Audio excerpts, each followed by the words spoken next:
The barrel of his pistol was already on my chest when the night went quiet, like even the crickets didn't want to get blamed for what might happen next.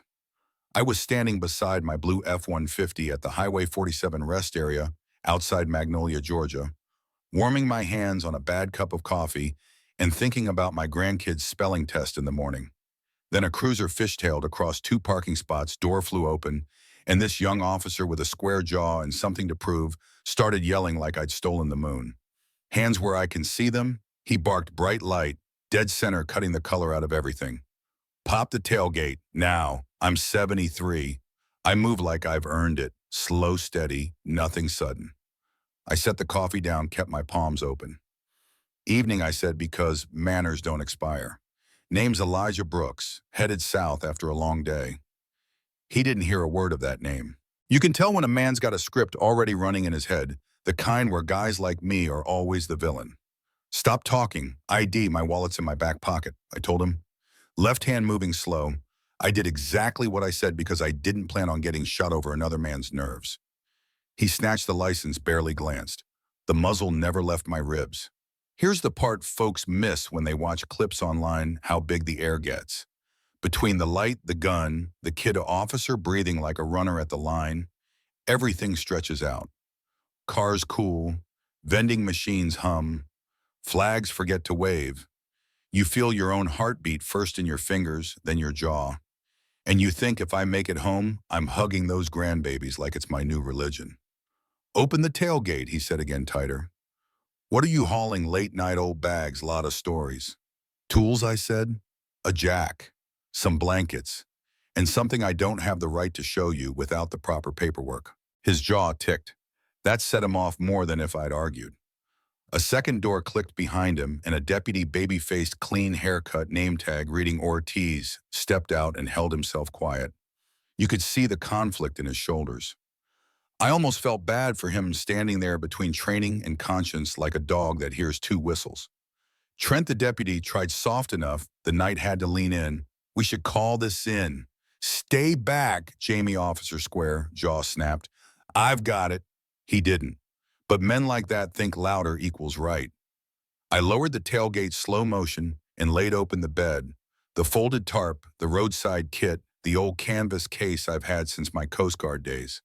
He caught sight of the corner of a sealed exhibit envelope tucked under a blanket cobalt security stripe chain of custody print. His whole posture changed. You could feel him building a story in real time, one where he finally hit the jackpot. He stepped in, gun up. The deputy shifted a foot closer, conscience nipping at protocol. Sir, I said, and I kept my voice the way I keep my hands, calm, visible, honest. That envelope goes to a vault and then to a courtroom. If you open it here, you break something we may not be able to fix. Turn around, he snapped. Hands behind your back. I've been called a lot of things. Retired investigator, widower, stubborn. Tonight I was a federal witness, and I was also somebody's grandfather who promised to be home by noon. I turned. I gave him my wrists. The cuffs bit too tight. I pressed my hip to the tailgate, let the pinch crawl up my arm and settle there. I thought about Miss Etta, my late wife, how she used to say, baby patience looks like weakness right up until it saves a life. Trent the deputy said again, more backbone in it, now we should call the sergeant. Please, we're finishing this, Trent said, eyes glassy with adrenaline. He hooked a finger under the blanket like he was teasing fate. The gun never wavered. Now I'm not ashamed to tell you my hands were shaking a little. Not from fear at my age you learn the difference, but from the weight of the choice. Panic wanted the first move, wanted me to snatch back that blanket, to say something sharp, and live with the consequences. Instead I breathed. In, out. I looked down at my wedding band and counted 1, 2, 3. I found the little groove in the canvas latch where a tiny locator sat, something old men like me carry when we've lived long enough to know help isn't a promise, it's a clock. The first hint of it wasn't lights, it was sound. A low hum that doesn't belong to a Chevy or a Ford. It rolled through the pines steady like weather with a destination. Then the beams cut in clean and white, and the night remembered who it works for.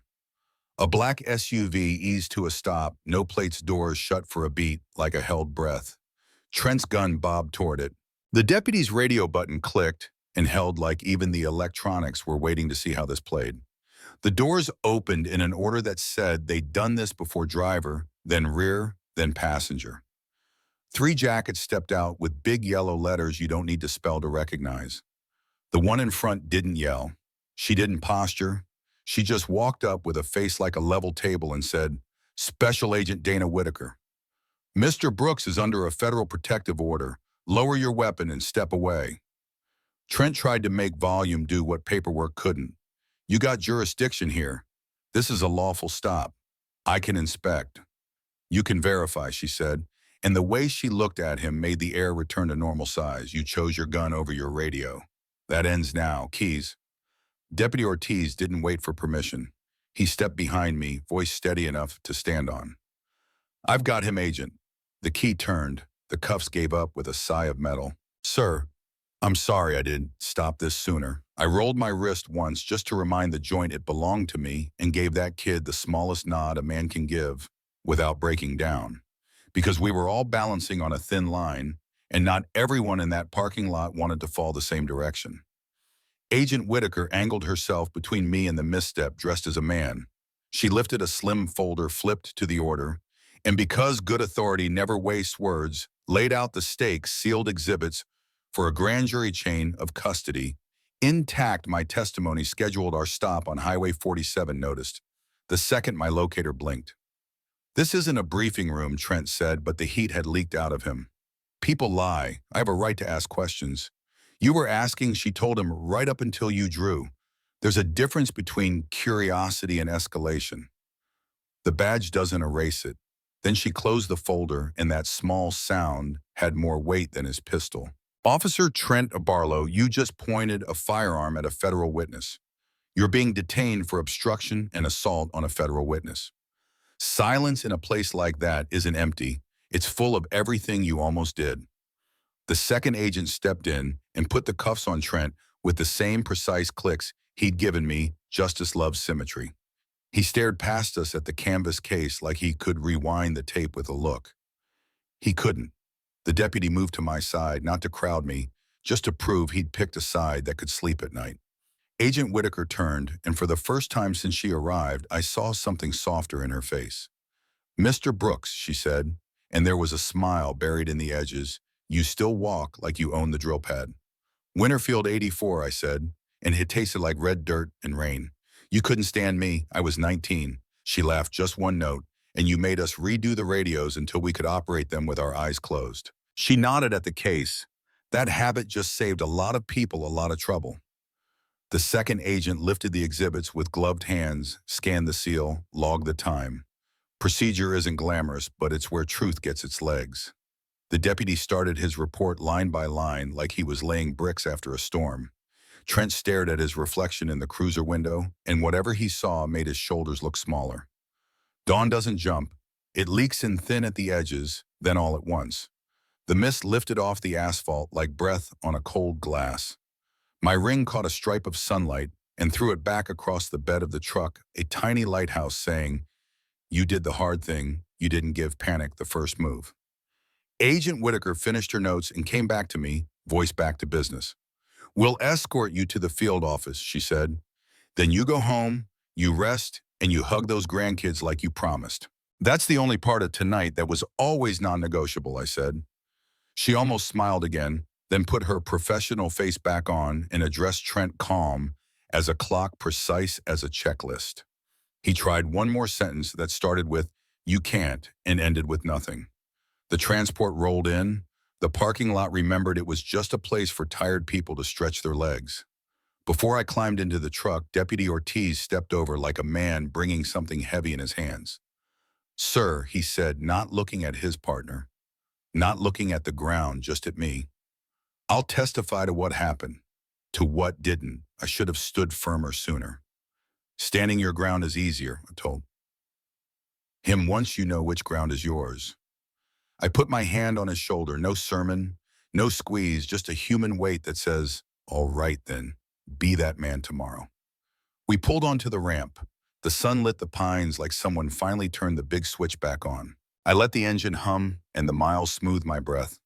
I thought about the church program on my passenger seat, about the names we carry out of rooms like that, about promises you make to people who can't answer back. I thought about how quick certainty can turn to chaos when a man chooses the gun over the radio, and how quiet, boring rules. Heavy paperwork, slow quiet has a way of winning in the end. Now, was that young officer evil? I don't think so. He was dangerous, and that's worse on nights like this because danger with a badge looks like confidence until somebody with calmer hands shows up. People will argue about jurisdiction and probable cause and what a lawful stop really means at midnight under a flickering light. Fine, argue. But if you ask me what saved us, it was simple restraint. Mine, the deputies when it finally counted, and the agents wrapped tight in the language of the law. All right, your turn. Was Agent Whitaker right to cuff a cop in the lot on the spot, or should that have waited for the station? Should a witness like me have to carry a locator because de-escalation isn't guaranteed, or is that just smart in a world that spins this fast? Tell me what you've seen. Good stops, bad stops, the gray in between. Drop your city, take your story. And if you believe patience isn't weakness and that the radio should beat the gun every time hit, like share this with someone who needs the reminder and subscribe so we can keep telling the kind of stories that slow the world down enough to hear the truth.